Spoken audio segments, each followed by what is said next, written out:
저는 오늘 메시지의 제목을 와신상담이라는 고사성어로 한번 붙여보았습니다. 와신상담, 우리가 자주 듣는 그런 말이기도 한데요. 누울 와자, 그 다음에 섭신자입니다. 장작, 불 때는 거 이런 걸 말하죠. 섭신자, 그 다음에 맛볼상 혹은 할틀상자, 그 다음에 담, 쓸개 담자입니다. 그래서 정작에 누워서 잠을 자고 그 다음에 쓸개를 일부러 이렇게 혀로 핥는다, 그런 의미입니다.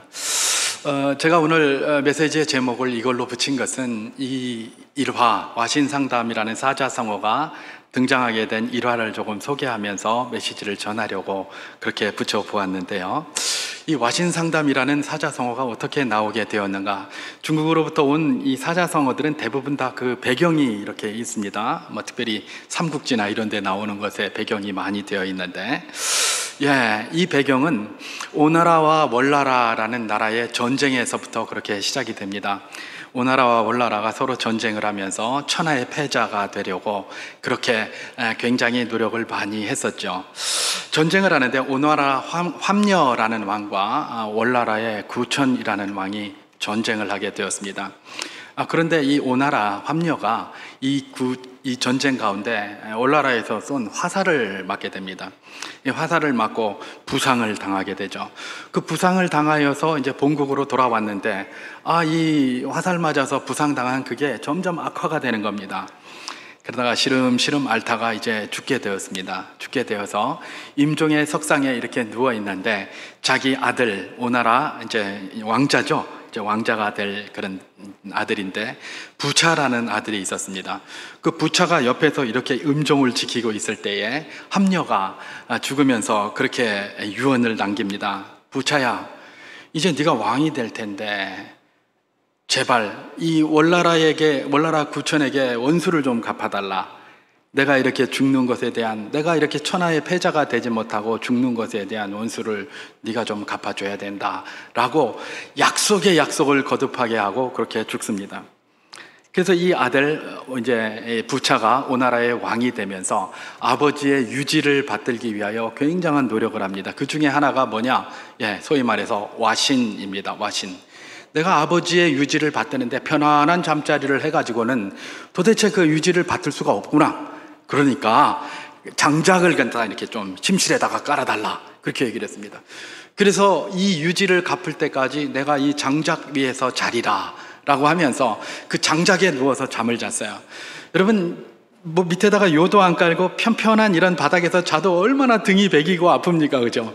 근데 장작 위에서 잔 거예요. 일부러. 그러니까 옆으로 돌면 아프고 얼마나 아프겠습니까? 아플 때마다 무슨 생각을 한다고요? 구천에게 원수를 갚아야 한다. 우리 아버지의 유지를 받들어야 한다. 이제 이 생각을 계속 자기 스스로 하게 되는 것이죠. 뿐만 아니라 자기가 그런 결의를 가지고 있고 결계를 가지고 있다는 것들을 신하들이 다 알기를 원했겠죠. 왜냐면 왕만 혼자 결계하면 뭐합니까? 신하들이 안 따라주면 아무것도 아니잖아요. 그러니까 신하들에게도 요구를 합니다. 뭐라고 요구를 하냐면, 앞으로 나를 만나러 나올 때는 항상 이 소리를 외쳐라, 이렇게 얘기를 합니다. 그게 무슨 소리를 외쳐라 왜 했냐면 이렇게 하라는 겁니다. 부차야, 월왕 구천이 너희 아버지를 죽인 것을 잊어서는 안 된다. 신하들의 이거 곤혹스럽겠죠. 왕 앞에 나오면서 왕 이름 부르면서 부차야, 너희 아버지 죽인 것을, 구천이 죽인 것을 잊어서는 안 된다, 이 말을 시키는 겁니다. 얼마나 답답하겠습니까? 왕이야 자기가 들으면 그러려나 하지만은 신하들이 그 말 하는 거는 쉬운 말은 아니거든요. 그러니까 신하들도 왕 앞에 나갈 때마다 그걸 고민하고 나가는 겁니다. 뭡니까? 굉장히 효과적이죠. 신하들이 늘, 우리 왕이 늘 월왕 구천에게 보복을 할 것에 대해서 이렇게 이를 갈고 있구나. 아버지 선왕의 유지를 받들기 위하여 이렇게 노력하고 있구나라는 걸 늘 생각하게 만드는 겁니다. 철저하게 각성이 되는 것 아니겠습니까? 왕도 그렇고 이 신하들도 그렇고 말입니다. 부차는 거기서 그치지 않았습니다. 그 유지를 받들기 위해서 그렇게 했을 뿐만 아니라 군사훈련도 열심히 시켰습니다. 그런데 이렇게 군사훈련을 열심히 시키고 있을 때에 그 군사훈련을 시키고 있다는 그 소식이 누구에게 들어갑니까? 자기들의 적수인 월나라 구천 왕에게 들어가게 됩니다. 구천에게 들어가서 뭐라고 하느냐? 저것들이 지금 훈련 열심히 하고 있는데 저거 가만히 둬서 되겠습니까? 라는 그런 첩보들이 자꾸 들어가는 거죠. 이거를 딱 들은 월나라의 구천이 야, 이거 안 되겠다. 저것들이 저렇게 군사를 준비한다면 머지않아 우리를 침공하게 될 텐데 우리가 미리 선제 공격을 해서 저것들을 괴멸시켜야 된다. 이렇게 하면서 군사를 일으킵니다. 월나라 군사를. 그때에 이 월나라 이 구천에 책사가 있었습니다. 아주 그야말로 제갈공명 뺨치는 책사가 하나 있었는데 이 사람이 범녀라는 사람이었습니다. 범녀가 그렇게 월나라 왕에게 간언을 합니다. 왕이요, 지금 가면 안 됩니다. 지금 저 사람들이 똘똘 뭉쳐가지고 온 정신과 몸이 하나가 돼가지고 똘똘 뭉쳐있는데 지금 전쟁하러 갔다가 집니다. 나중에 갑시다. 나중에. 그렇게 얘기를 했어요. 그런데 이 함녀는 그 말을 듣지 않았죠. 뭔 소리고, 지금이 기회다 라고 하면서 전쟁을 하러 갔는데 과연 이 범녀의 제안대로 얼마나 이 부차의 군대가 강해졌는지 오나라 군대가 꼼짝없이 당했습니다. 그래서 완전히 패하고 회계산, 이름도 참 좋아요. 회계산으로 도망을 합니다. 회계산으로 도망을 해가지고 거기에 숨어가지고 누구에게? 이 부차에게 뇌물을 보냅니다. 뇌물도 보내고 이러면서 부차여, 목숨만 살려주십시오. 목숨만 살려주신다면 내가 왕의 신하가 되겠습니다 라고 그렇게 얘기를 하죠. 그런데 그 소리를 딱 들은 이 오나라의 책사가 또 있었습니다. 오자서라는 아주 유명한 사람이 있는데 이 오자서가 그럽니다. 왕이여, 부차에게 제언을 하는 겁니다. 왕이여, 안 됩니다. 저 구천을 지금 살려주어서는 안 됩니다. 지금 죽여야 됩니다. 그 살려주어서는 절대로 안 됩니다. 싹을 잘라야 합니다. 그렇게 얘기를 했어요. 그런데 이 부차 말입니다. 월나라 왕이, 자기 아버지도 어떻게 하지 못했던 월나라 왕이 자기한테 신하가 되겠다 그러고 빌빌 기고 이러니까 그만 교만해가지고 그래, 저게 뭔 힘이 있겠노? 그냥 돌아가라! 이렇게 얘기를 한 거예요. 뇌물 실컷 받고 그렇게 돌아가라고 한 거예요. 그러니까 이 구천이 월나라로 도망가서 그때 자기 나라로 다시 들어가서 뭘 했느냐? 그야말로 상담을 했습니다. 상담. 그냥 있지 않고 곰쓸개를 옆에다 갖다 놓고 그걸 늘 핥는 겁니다. 그러면서 무슨 생각을 하겠습니까? 그 쓴 쓸개를 핥으면서 내가 이 원수를, 이 회계산의 치욕을 반드시 갚겠다라고 하면서 그걸 핥은 겁니다. 그러면서 20년 동안 조용히 군사를 훈련시킵니다. 20년 후에 거병을 했고 결국은 오나라의 부차와의 군대와 전쟁을 해서 부차의 군대를 괴멸시킵니다. 그때 부차는 생포를 합니다. 생포를 해서 이전에 회계산에서 당신이 나를 살려주었으니 나도 너를 살려주겠다. 그 대신에 용정이라는 데 가서 조용히 살아라. 까불면 죽이겠다. 이제 이렇게 해서 보낸 거죠. 그러니까 부차가 그 치욕을 참지 못해서 부차는 거기서 자살을 하고 맙니다. 결국은 뭡니까? 천하의 패자가 누가 된 겁니까? 월나라의 구천이 천하의 패자가 된 것이죠. 여기서 나온 말이 바로 와신상담이라는 고사입니다. 등에 부차가 했던 것처럼 장자귀에 넣는다 그래서 와신이고, 그 다음에 월나라의 구천이 했던 것처럼 쓸개를 핥는다 그래서 상담입니다. 그래서 와신상담이라는 말이 나온 것이죠. 와신상담이 어떤 의미인가? 제가 사전을 한번 찾아보니까 사전에서는 이렇게 정의하고 있었습니다. 원수를 갚으려고 온갖 괴로움을 참고 견딤을 이루는 말. 원수를 갚으려고 온갖 괴로움을 참고 견딤을 이루는 말, 이게 와신상담이라고 그래요. 근데 사실은 와신상담에 대해서 우리 일반적으로 많이 쓰는데 이런 식으로 잘 안 쓰죠. 꼭 원수를 갚는 데만 와신상담이라는 말을 잘 쓰지 않습니다. 일반적으로는 어떻게 씁니까? 뭔가 이루기 위하여 최선을 다하는 것을 와신상담이라고 합니다. 그죠? 우리가 그러잖아요. 뭘 하려고 하면 야, 와신상담해라 이러잖아요. 와신상담하라 그러면서 그럼 원수를 갚으려고 그렇게 눈을 부라리고 살아라 그렇게 하는 게 아니잖아요. 그죠? 뭔가 이루기 위해서 최선 다해라, 와신상담해라 그런 말 많이 쓰거든요. 그게 일반적으로 사용하는 겁니다.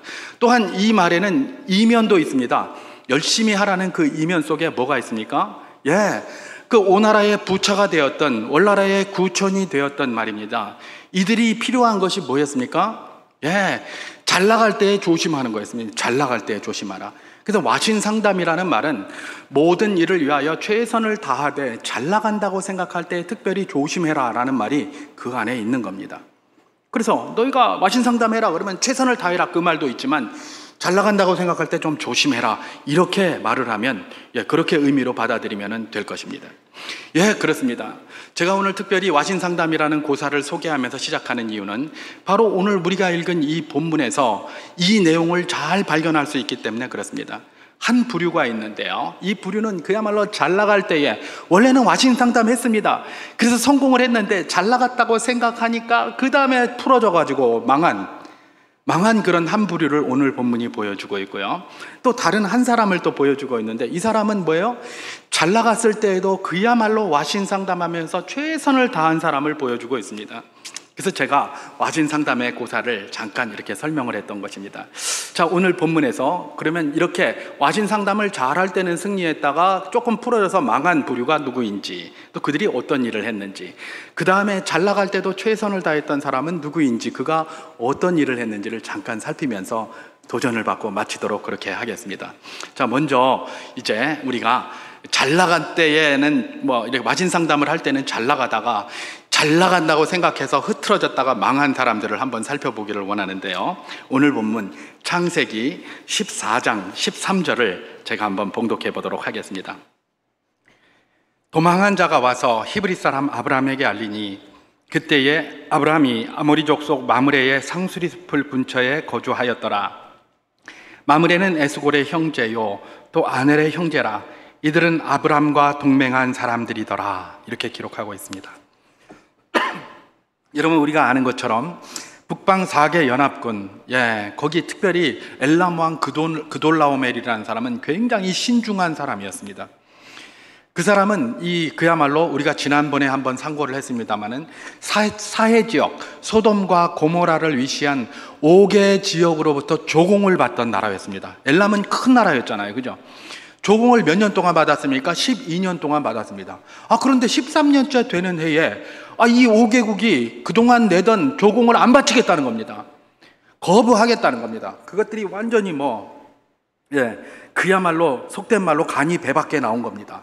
그래가지고 못 내겠다 이제 이렇게 한 겁니다. 엘람은 굉장히 큰 제국이었는데, 나라였는데 거부를 한 것이죠. 거부를 하니까 어떻게 합니까? 이게 엘람 왕 그돌라오멜에게 전해진 것이죠. 13년째는 조공을 안 바치는 겁니다. 여러분, 이건 왕으로 하여금 굉장한 수치심을 느끼게 하는 거죠. 조공을 바치던 자들이 갑자기 조공 안 바치겠다고 하니까 백성들이 왕을 뭐로 보겠습니까? 저것들이 우리 왕을 얼마나 희피 봤으면 저렇게 할까 생각되지 않겠습니까?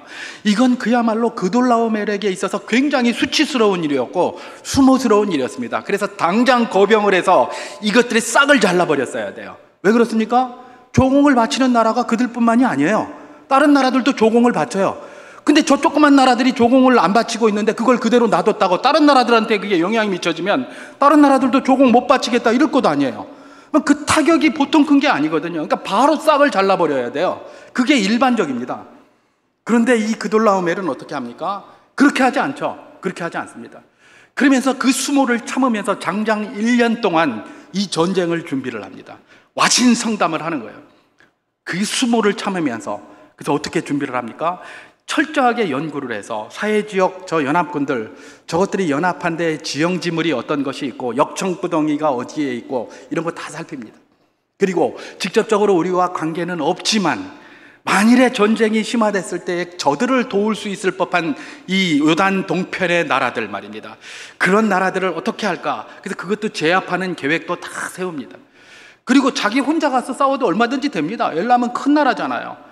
그런데 혼자 나가서 싸우지 않고 주변에 시날 왕, 아므라벨, 엘라살 왕, 아리옥, 그 다음에 고임 왕, 디달 이런 사람들 함께 불러 모아가지고 연합군까지 형성합니다. 철저하게 와신상담을 하면서 철저하게 준비를 했던 것이죠. 과연 그리고 나서 소돔을 비롯한 사해지역 5개국 연합군과 전쟁을 일으켰는데 금방 이겼잖아요, 그죠? 금방 일으켜가지고 모든 재산하고 사람들을 이끌고 포로들을 이끌고 그렇게 이제 자기 본토로 돌아가고 있는 것입니다. 본토로 돌아가고 있는 그 과정이 이제 오늘 본문의 이런 내용입니다. 그 포로들은 잡아다가 뭘 할 것입니까? 다른 나라에 팔아먹기도 하고 자기들의 노예로 쓰기도 하고 또 어린아이들은 잡아다가 훈련시켜가지고 다시 자기 군대로 만들어서 전쟁을 일으키는데 군사로 사용하기도 하고 다양하게 사용할 겁니다. 그렇게 끌고 올라가고 있습니다. 예, 이 그돌라오멜이 와신 상담하면서 철저히 준비했을 때 그는 전쟁을 아주 손쉽게 이겼습니다. 손쉽게 이겨서 지금 그 많은 전리품들을 이끌고 본국으로 돌아가고 있는 중이에요. 그런데 그렇게 돌아가고 있는 가운데 이들이 소위 나사가 조금 풀린 것 같아요. 아마도 전쟁을 너무 쉽게 이겼다고 생각해서인지 전쟁 분위기에 빠져서 축제를 날마다 하면서 매일매일 가서 그런지 문제가 발생하기 시작합니다. 그게 그들이 뭐예요? 화신 상담을 하다가 교만해서 잘 나간다고 생각하니까 슬슬 김이 빠지고 시작한 증거로 제시할 수 있는 건데, 그게 뭐냐면 제가 아까 읽은 14장 13절에 도망한 자가 와서라는 말이 바로 그겁니다. 포로를 잡아가는데 그 중에 누군가가 도망을 한 겁니다. 포로가 도망을 했다는 것은 이들을 잡아가는 군사들이 뭔가 나사가 하나 풀렸다는 거예요. 그렇잖아요. 그렇지 않고서는 어떻게 포로가 도망을 합니까? 그 허허벌판인 그런 데서 어떻게 포로가 도망한단 말입니까? 뭐가 나사가 풀려서 술을 먹고 뒤집어져 자든지 그것들이 나가는 것도 모르고 있는 겁니다. 바로 이것입니다. 결국은 나사가 하나 풀려가지고 와신 상담할 때는 금방 이길 수 있었는데, 이기고 나니까 승리에 도취돼서 축제 분위기에 빠져서 이러다가 잘 나갈 때 조심해야 되는데 그때 비척비척 하다가 포로가 도망을 한 겁니다. 포로가 도망을 했고 그 도망한 자가 어디에게? 아브라함에게 와서 롯이 거기 붙잡혀 갔다는 것들을 알렸다는 겁니다. 알렸다는 거예요. 알리고 나서 그 결과가 어떻게 됩니까? 이렇게 나사가 풀린 결과가 오늘 우리가 읽은 창세기 14장 14절에서부터 16절에 나타나고 있습니다. 제가 한번 다시 봉독해 보도록 하겠습니다.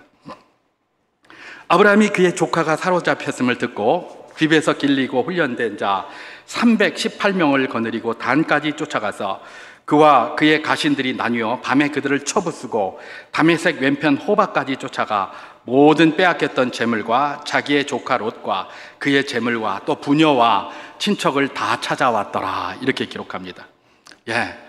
다 뺏어가던 것들을 결국은 흐지부지 하다가 그 사람들이 도망치는 바람에 그들이 가서 아브라함에게 알려서 아브라함이 자기가 집에서 길리던 318명 데리고 가서 그야말로 그들을 다 쳐부수고 그들이 뺏어갔던 전리품들을 도로 다 찾아가 버렸다는 것입니다. 결국은 북방연합군이 소돔 5개국과 전쟁에서는 쉽게 이겼는데 잠깐 그냥 승리에 도취돼서 흐지부지 하다가 모든 것들이 다 끝났다는 것들을 보여주는 것 아니겠습니까?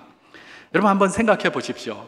아브라함의 318명의 가신들, 가솔들, 이것들이 이 318명을 데리고 북방 4개국 연합군이 전쟁을 했는데 졌다? 한번 생각해 보십시오. 북방 4개국 연합군, 엘람입니다. 엘람 왕 그돌라오멜이에요. 엘람은 큰 나라입니다. 시날 왕 아므라벨이에요. 아므라벨이 누구라고요? 함무라비 법전으로 유명한 함무라비라고 알려져 있어요. 자, 그럼 이런 거대 국가들이 4개 국가나 연합을 해서 왔는데 아니 318명을 못 이긴다니, 이게 말이 되는 일입니까? 이 정도로 나사가 풀린 겁니다. 이 정도로 나사가 풀렸어요. 이 정도로 집중하지 못했어요. 와신 상담하면서 준비했을 때는 쉽게 이겼어요. 그런데 이게 조금 나사가 풀리고 승리에 도취돼서 잘 나간다고 생각하고 교만에 빠져서 있고 나니까 하루아침에 김 빠지듯이 모든 게 다 빠져가지고 318명이 덤비는데도 그것도 못 이긴 겁니다. 그것도 못 이긴 거예요. 여러분, 이 사람들이 보여주고 있는 내용은 무엇입니까? 범사의 와신 상담의 중요성에 대해서 이야기를 해주고 있습니다. 얼마나 우리가 모든 삶을 살아갈 때 와신 상담을 하면서 살아가야 하는가? 승리를 원하십니까? 와신 상담해야 된다는 겁니다. 언제든지 이 정신을 차리고 있어야 되고 최선을 다해서 뭘 해야 될 뿐만 아니라 잘 나간다고 생각할 때는 더욱더 어떻게 해야 된다는 겁니까? 겸비해서 준비해야 된다는 겁니다. 내가 뭘 잘 나간다고 생각합니까? 그럴 때 나에게 위험이 도달했구나, 위험이 내 옆에 왔구나라고 생각하면 전혀 다르지 않습니다. 누군가가 나를 칭찬합니까? 감사함으로 받으십시오. 그러나 내 속에서는 무슨 생각이 있어야 됩니까? 사탄아 물러가라, 이렇게 해야 된다는 겁니다. 그렇게 할 때 내가 항상 와신 상담하는 겸비한 그런 정신으로 긴장감으로 살아갈 수가 있게 되는 것입니다. 이것에 대해서 잘 보여주는 게 바로 이 북방 4개국 연합군이 318명의 아브라함의 가솔레드에게 패한 것에서 잘 드러나고 있다는 것입니다. 자, 그러면 이번에는 아브라함을 한번 살펴보기를 원합니다.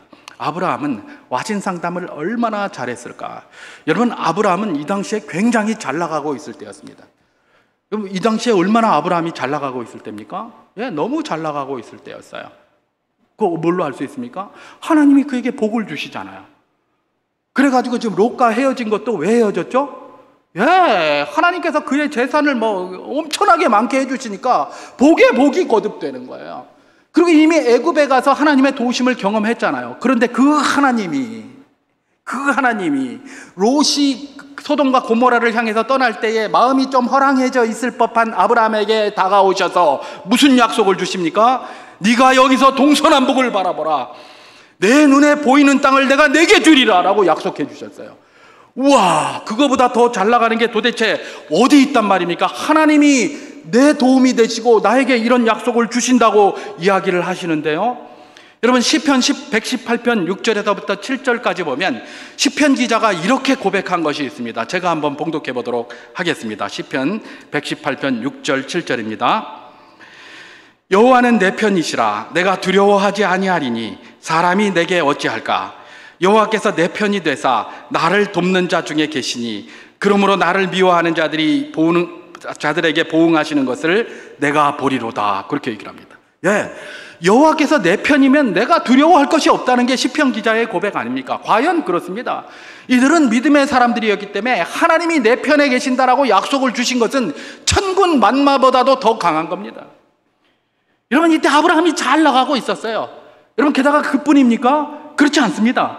예, 여기 보면은 지금 누굽니까? 아브라함에게 뭐라고 이야기를 하고 있느냐? 예, 본문 13절을 제가 다시 한번 봉독해 보도록 하겠습니다. 본문 13절입니다. 도망한 자가 와서 히브리 사람 아브라함에게 알리니 그때에 아브라함이 아모리 족속 마므레의 상수리 숲을 근처에 거주하였더라. 마므레는 에스골의 형제요 또 아넬의 형제라. 이들은 아브라함과 동맹한 사람들이더라. 이렇게 얘기를 합니다. 여기 보면 도망을 한 자가 와서 히브리 사람 아브라함에게 알렸다. 그렇게 얘기를 합니다. 여러분, 이건 특별한 표현입니다. 아브라함은 히브리 사람입니다. 우리 히브리인이라고 하잖아요. 이 히브리라는 말은 강을 건너온 자, 이주한 자, 건너 넘어온 자, 이런 뜻이에요. 다시 말해서 저 갈대아 우르의 히브리 그 강 티그리스 강을 건너서 이쪽으로 넘어온 자들이라는 겁니다. 그래서 그들을 히브리 사람이라는 거예요. 근데 이 히브리 사람 아브라함이라는 표현이 여기 처음 나옵니다. 이전에는 이런 말이 없어요. 아브라함을 히브리 사람이라고 표현한 게 지금 처음 등장합니다. 이것은 바로 이 히브리 사람이라는 그 앞에 수식어가 붙은 것이 뭔가 의미가 있다는 것들을 이야기를 합니다. 다시 말해서 지금 아브라함이 거주하고 있는 것이 마므레 상수리 나무 숲풀 근처 헤브론입니다. 헤브론은 아브라함의 고향이 아니라 건너온 사람이라는 겁니다. 아브라함은 히브리 사람이라는 겁니다.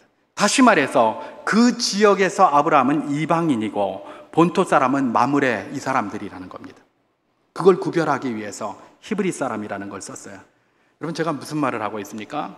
예, 이방인이 그 본토에 들어와서 왕따 당하면 정상이지 그들의 도움을 얻을 수 없다는 겁니다. 제가 전에 한번 저의 경험을 말씀드렸죠. 이전에 경북 영덕에 살 때 신씨만 딱 사는 곳에 우리가 이가가 갔다고 그랬잖아요. 그래서 왕따 많이 당했자고 했잖아요. 그런 거거든요. 다 그들만 살고 있는데 거기 이방인이 누가 들어가가지고 거기서 뭘 할 수 있다? 특히 이 시대에 천만의 말씀이요. 아무것도 할 수가 없습니다. 이방인은 이방인일 뿐이에요. 그냥 배척당하고 사는 게 그들의 다예요. 그런데 말입니다. 이 아브라함 말입니다. 그 이방 땅인 헤브론에서 주변의 사람들이 이 사람을 돕는 거예요. 얼마나 돕는지 나중에 아브라함의 아내 사라가 죽었을 때에 모지로 얻을 땅을 갖다가 살려고 했더니 이 마므레가 뭐라고 얘기를 합니까? 사지 마라, 그냥 우리 거 써라. 그냥 네와 우리 사이에 무슨 장사를 하노? 그냥 써라. 이렇게 하는 거예요. 이 정도로 이 사람들이 아브라함을 신뢰했어요. 여러분, 제가 한번 정리를 해보겠습니다. 아브라함은 뭡니까? 하나님으로부터 내가 너와 함께 하겠다는 약속을 받고 든든한 사람이었고 거부가 되어서 318명이나 종을 기를 수 있는 그런 능력까지 된 사람인데다가 이방인임에도 불구하고 이방 본토에 살고 있는 그 사람들이 자기를 너무나 잘 따르고 자기를 다 도와주고 있어요. 아브라함 잘 나가고 있습니까? 잘 못 나가고 있습니까? 잘 나가고 있습니다. 지금 잘 나가잖아요. 이만하면 내 좀 잘하는 거 아이가? 분명히 할만합니다. 그렇잖아요. 내가 좀 잘 나가. 예, 무슨 유행가 내가 좀 잘 나가 뭐 이러잖아요. 그죠? 내가 좀 잘 나가는 거예요. 얼마든지 내가 좀 잘 나가니까 뭐 이쯤 하면 뭐 이럴 수도 있어요. 그리고 롯이 잡혀갔습니까? 그러면 또 이런 생각도 들겠죠. 롯 그놈 말이야, 큰아버지 생각도 안 하고 지멋대로니 꽃이다 자식. 이런 생각 안 들겠습니까? 분명히 들 수도 있죠. 좋은 땅 지 혼자 다 찾아가고, 자기 큰아버지는 산에 올라가서 살게 만들고, 그것도 안악자손 중에 제일 큰 그런 거 드글드글하는 그런 헤브론에서 살게 하고, 얼마나 처음에 짜증이 났겠습니까? 그때 하나님이 내가 너와 함께 하잖아, 내가 이 땅 네에게 다 줄게, 격려하니까 힘이 되고, 이 사람들이 다 도움이 되니까 힘이 되고, 롯이 그렇게 됐으니까 한편으로는 이 롯 말이야 네 꽃이다, 내 그럴 때 네 알아봤다, 딱 이럴 텐데 아브라함은 그렇게 하지 않았습니다. 아브라함이 이렇게 잘 나가고 있을 때 뭘 했다? 아브라함을 따르는 318명에 대해 설명하고 있는 내용이 어디에 있습니까? 오늘 본문 창세기 14장 14절에 있습니다. 제가 한번 봉독해 보겠습니다. 아브라함이 그의 조카가 사로잡혔음을 듣고 집에서 기르고 훈련된 자 318명을 거느리고 단까지 쫓아가서, 이렇게 되어 있습니다. 여기서 아브라함이 이렇게 잘 나가고 있을 때 그냥 뭐 마음 풀어져서 나사가 풀려서 놀고 있지 않았습니다. 자기 집에서 길리운 자가 318명이 있는데 이를 훈련을 시켰다는 거예요. 기르기만 한 게 아니라 훈련까지 시켰어요. 기르다는 것은 뭐 목축이나 시키고 무슨 뭐 일이나 시키고 종으로 사용하고 이런 것으로 끝낼 수가 있는데 훈련까지 시킨 거예요. 여러분, 여기서 훈련된 자라고 번역된 이 말은 히브리어 하니크라는 말입니다. 이 하니크라는 말은 굉장히 의미가 있는 말이에요. 그냥 훈련이 아닙니다. 하니크라는 말은 실전적인 훈련을 했다라고 그렇게 돼 있어요. 이거 원문을 그거 따라 들어가 보면 실전, 다시 말해서 318명을 훈련을 시키는데 그냥 시킨 게 아니라 실전의 훈련 같이 시켰다는 거예요. 정예 군사와 같이 훈련을 시켰다는 거예요. 과연 이들은 정예 군사였습니다. 아브라함은 잘 나갈 때에 가만히 있지 않았습니다. 자기 집에 그저 양이나 칠 법한 그런 가솔들을 데려다가 정예 군사로 훈련을 시켰어요. 이들이 정예 군사로 훈련이 됐다는 것은 그들의 외적인 상태와 내적인 상태가 다 보여주고 있습니다. 그들의 외적인 상태는 어떤 것이었습니까? 318명의 외적인 상태는, 오늘 본문 14절이 뭐라고 얘기를 합니까? 318명을 거느리고 단까지 쫓아갔다고 그래요. 단. 여러분, 지금 아브라함이 있는 곳이 어디죠? 헤브론이에요. 헤브론. 헤브론은 이스라엘 이 가나안의 저 남쪽이에요. 예루살렘보다도 더 아래에 있어요. 그 남쪽이에요. 단은 어디입니까? 이스라엘의 가장 북쪽이에요. 이스라엘 전 영토는 우리나라 뭐 경상북도 정도의 영토라고 합니다. 근데 길쭉해요. 이렇게, 그죠? 길쭉해가지고 저 끝에 단에, 헤브론에서부터 단까지는 약 300km 정도가 된다고 합니다. 우리가 요즘은 뭐 차가 워낙 잘 나가니까 300km 해봐야 뭐 얼마 안 되는 것 같죠? 뭐 한 3시간 차 타고 달리면 되겠네, 한 3시간 걸리면 가는 거 아이가? 이렇게 생각해요. 300km가 아무것도 아닌 것 같아요. 근데 여러분, 이건 어느 시대입니까? 그 시대, 그 완력의 시대고 차도 없을 그 시대입니다. 그때 300km면 어느 정도의 거리였을까요? 여러분, 이 사람들이 먼저 북방 4개 연합군이 글로 출발을 했는데 이를 뒤쫓아 추격해 갑니다. 아브라함의 군사가 잠을 잘 수 있었을까요? 없었을까요? 잠자다가 언제 쫓아갑니까? 그죠? 밤을 새워가면서 쫓아갔는데 얼마를 쫓아간 거예요? 300km를 쫓아가가지고 거기 가서도 야간 작전을 수행할 정도였어요. 그 정도로 대단한 사람들이었어요. 아이고, 막 그까짓 거 300km 얼마나 된다고 대단하다 하노? 그렇게 생각하십니까? 그렇게 생각하실까봐 제가 한번 인터넷을 찾아보았습니다. 도대체가 그 완력의 시대에 한 사람이, 아니면 군대가 하루에 얼마나 걸어가는가를 한번 제가 인터넷을 쳐보니까 놀랍게도 인터넷에 손자병법에 관한 내용이 나와 있었습니다. 손자병법에 군장편이라는 부분이 있는데 군장편에 이렇게 기록되어져 있다고 인터넷에 있었습니다. 그래서 제가 이걸 아주 잘 인용하게 되었는데요. 손자병법 군장편에는 뭐라고 되어 있냐면, 주야로 행군하며 100리면 40km입니다. 40km를 나아가 싸우면 전쟁터를 도착할 수 있는 병사는 10분의 1에 불과하고 선봉, 중군, 전군의 지휘관이 모두 포로가 되는 패배를 당하게 된다. 그렇게 얘기를 합니다. 주야로 40km만 걸어가가지고 전쟁을 했다가는 10분의 1밖에 도착 못할 뿐만 아니라 모두가 다 패해가지고 다 포로를 잡히고 다 패한다는 거예요. 그러니까 40km를 걸으면 안 된다는 겁니다. 주야로. 그리고 그러면 주야로 50리를 걸으면 어떻게 되느냐? 20km를 걷는 거죠. 50리를 걸으면 도달하는 병사는 2분의 1이고 선봉군과 지휘관을 잃게 된다. 그렇게 얘기를 합니다. 그리고 주야로 30리를 걸으면 30리는 12km입니다. 12km를 걸으면 전장에 도달하는 병사가 3분의 2밖에 되지 않는다. 그렇게 얘기를 하는 겁니다. 그래서 일반적으로 이 완력의 시대에 전쟁을 하기 위해서 거병을 하면 얼마를 걸었다고 합니까? 하루에 최대한 걸을 수 있는 거리가 8km에서 12km였다고 합니다. 20리에서 30리. 그래야 전쟁을 해서 이길 수 있는 승산이 있다는 거예요. 이길 수 있는 승산. 만약에 말을 타고 달렸다. 그러면 30km에서 40km 정도를 달렸다. 그래요. 그러면 승산이 있지만 그렇지 않으면 계속해서 질 수밖에 없다는 겁니다. 자, 그런데 지금 뭡니까? 헤브론에서부터 단까지가 몇 킬로라고요? 300km입니다. 300km. 그러면 말을 타고 달려도 주야로 달려서 열흘을 달려야 되는 거예요. 그렇잖아요. 열흘을 달려야 돼요. 근데 거기서 전쟁을 합니까? 예. 그리고 거기서 끝난 게 아니에요. 그 사람들을 거기서 이기고 나서 이 사람들 도망가니까 패잔병들을 쫓아서 호바까지, 다메섹의 호바까지, 거기서부터 40-50km나 더 떨어진 거기까지 쫓아가서 그들을 섬멸했다라고 기록되어져 있어요. 여러분, 이 아브라함의 318명 그저 집에서 뭐 종노릇이나 하고 청소나 하고 무슨 거기 뭐 양이나 치고 이러는 사람이 아니었습니다. 이들은 정예 군사들이었어요. 아브라함은 자기 가족들 모두를 그저 정예 군사로 훈련을 시킨 거예요. 아니, 정예 군사로 훈련이 돼서 무엇이든지 감당하는데 체력적으로 부족함이 없는 사람으로 훈련시켰던 게 누구라는 겁니까? 아브라함이었다는 겁니다. 내가 좀 잘 나가고 있는데 뭐 이쯤 하면 되지, 그냥 양이나 잘 쳐라, 그렇게 하지 않았다는 겁니다. 내가 좀 잘 나가고 있지만 내 가족들을 최대한 훈련시켜서 정예군같이 외적으로 철저한 체력으로 훈련을 시켰다는 겁니다. 거기서 그치지 않습니다. 이들은 내적인 훈련도 대단합니다.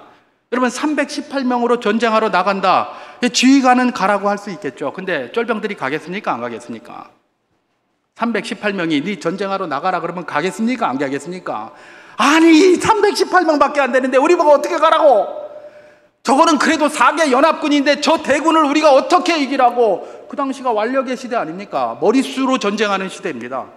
그런데 318명밖에 안 되는 군사들이 나가자고 한다고 나가겠습니까? 나갈 이유가 별로 없는 것이죠. 예, 누가 전쟁 좋아하고 누가 싸움 좋아하겠습니까? 그런데 이들은 거기에 전쟁 나가는 거예요. 자기들은 목숨 걸고 전쟁하는 거예요. 전쟁을 두려워하지 않는 것이죠. 여러분, 그래야 됩니다. 여러분, 전쟁은 일어나지 않아야 합니다. 전쟁이 일어나지 않도록 노력해야 합니다. 그러나 전쟁을 두려워해서는 안 됩니다. 전쟁 두려워하면 판판이 지게 돼 있습니다. 전쟁은 일어나지 말아야 하지만 일어나면 나는 싸우리라라고 나가야 되는 거예요. 그것이 바로 승리의 비결이고 아브라함의 군사들이 그렇다는 겁니다. 외적으로 그런 훈련도 돼 있을 뿐만 아니라 내적으로도 이런 훈련이 잘 돼 있었어요. 여러분, 우리나라 역사에 보면 전쟁하기 싫어가지고 전쟁했다가 망한 전쟁이 하나 있어요. 그 전쟁이 뭡니까? 예, 원균을 3군 수군 통제사로다가 만들어가지고 일본 해군과 전쟁을 했던 칠천량 해전이에요. 칠천량 해전이 뭐냐? 임진왜란과 정유재란 역사상 우리 수군이 진 적이 없는데 칠천량 해전에서 완패했어요. 근데 그 완패한 이유가 뭔가? 전쟁하기 싫은 사람 붙들고 자꾸 전쟁하라고 그래서 그래요. 전쟁을 할 만한 이순신은 깜빵에다 가둬놓고, 예, 그 전쟁하기 싫어하는 원균을 전쟁을 보냈기 때문에 그래요. 그래서 그 전쟁이 결국은 이순신이 그 유명한 말 있잖아요. 신에게는 아직 12척이 있사옵나이다. 그 유명한 말이 나오게 만들었던 전투가 바로 이 칠천량 해전이에요. 원균 보고 3군 수군 통제사로 삼아가지고 멍청한 선조라는 그 왕이 그 삼아가지고 그거 보고 전쟁을 하라고 시켰는데 전쟁 안 하려고 뺀질뺀질거리고, 수군이 가서 하라고 그랬더니 수군만 가지고 해서는 안 되고 육군도 같이 해야 된다고 그러고 뺀질거리고 안 하려고 그러는 겁니다. 그걸 저 유명한 도원수, 이거는 상군 수군 통제사지만 도원수는 군사 중에 최고 높은 사람 아닙니까? 도원수 권율이 딱 들으니까 짜증이 나거든요. 아니 이 자식이 이게 명령을 수행을 안 하고 전쟁하기 싫어서 이러는구나. 그래가지고 그것도 권율도 너무했는데 이 도원수 권율이 이 원균을 붙잡아다가 그냥 곤장을 때려버립니다. 곤장을. 그래도 삼군수군 통제사인데 쫄병들 앞에 가오가 있지. 쫄병들 앞에서 도원수가 원균에 그냥 볼기를 갖다가 때려버린 겁니다. 얼마나 자존심 상하겠습니까? 예. 그리고 돌아가가지고 전쟁하기 싫은데 권율이 자꾸 볼기치고 이러니까 안 할 수는 없고, 그러니까 술 잔뜩 먹고 그냥 비실비실 하다가 나가라고 하니까 할 수 없이 나갔다가 칠천량에서 대패했습니다. 그리고 육지로 도망가다가 결국 육지에서 죽게 된 게 누굽니까? 원균 아닙니까? 원균. 예. 거기서 우리나라 조선 수군 160척이 괴멸됐다고 합니다. 칠천량 해전에서. 전쟁하기 싫으면 이래요. 160척이라는 엄청난 배를 가지고도 못 이겨요. 근데 전쟁하려는 굳은 결의가 있는 이순신 같은 사람이 있으면 12척만 가지고도 이기는 거예요. 세상을 이기는 것은 힘도 중요하지만 정신력이 중요한 거예요. 우리 맨날 저기 하면 맨날 우리 군사가 많다, 뭐 많다 이러는데 아니에요. 정신력이 흐트러져 있으면 아무도 못 이깁니다. 무기가 전쟁하는 게 아닙니다. 사람의 정신력이 전쟁을 하는 거지. 전쟁하지 말아야 하고 할 수 있으면 막아야 합니다. 그러나 전쟁이 벌어졌으니까 싸워야 합니다. 여러분, 세계 역사상 영국 같은 대군을 무찌른 나라가 있습니다. 예, 영국이 파죽지세로 모든 것을 다 이겼는데요, 이 사람들하고 싸워서는 졌어요. 누굽니까? 예, 남아공의 보어전쟁이라고 알려진 남아공에 있는 아프리카너들하고 영국이 전투했을 때 영국이 졌어요. 보어전쟁에서 패배했어요. 왜요? 예, 우린 권율 장군의 행주대첩 이야기를 하는데 그게 뻥이라는 말도 있는데, 어쨌든 행주대첩 그거는 저리 가라 할 정도로 남아공의 여성들이, 남자가 없으니까 여성들이 전부 자기 자식들을 다 전쟁으로 내보냈어요. 나라가 있고 자식이 있다. 다 전쟁으로 자기 자식들 막 불구인데도 불구하고 다 자식들 내보내고 자기들도 직접 이렇게 옷 입고 나가서 총을 들고 싸웠어요. 우리라도 가서 도와야 된다. 남녀노소 할 것 없이 자기 자식이고 뭐고 다 전쟁에 내보냈어요. 그래가지고 그 강한 영국 군대를 물리친 거예요.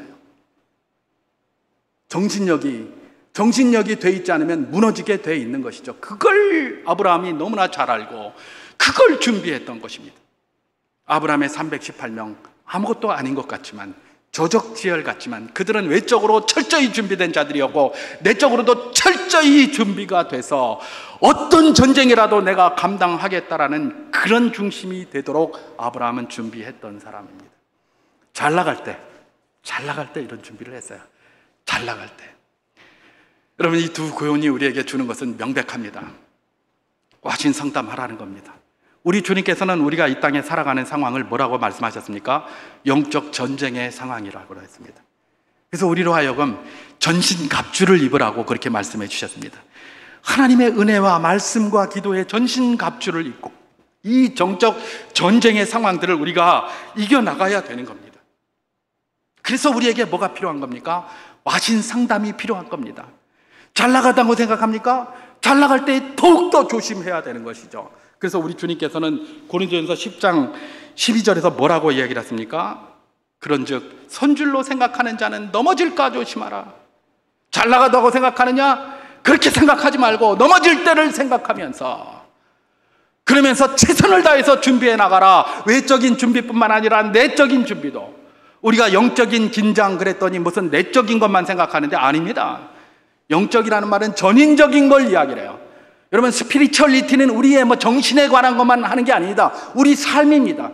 영성이라는 말이 정신에 관한 것이 아닙니다. 삶 자체를 영성이라고 합니다. 영적 긴장이라는 말은 무엇입니까? 우리 삶 자체가 긴장 가운데 있어야 된다는 겁니다. 언제까지요? 주님이 우리를 부르실 그날까지. 긴장하면서, 긴장을 늦추지 않고 와신 상담하면서 살아가는 그런 삶, 그런 삶을 통해서 하나님이 우리에게 날마다 승리를 맛보게 하시고 우리를 통하여 영광을 거두게 되실 것입니다. 이 하나님의 군사로서 쓰임받는 것에 감사하며, 주님, 우리도 아브라함처럼, 또 아브라함의 군대처럼 외적으로 내적으로 와신 상담하며 잘 준비되어 주 앞에 언제라도 쓰임받는 용사 되게 하옵소서. 이런 기도를 드리며 주님의 은혜를 날마다 구하고 사는 복된 분들 다 될 수 있기를 주님 이름으로 축원합니다.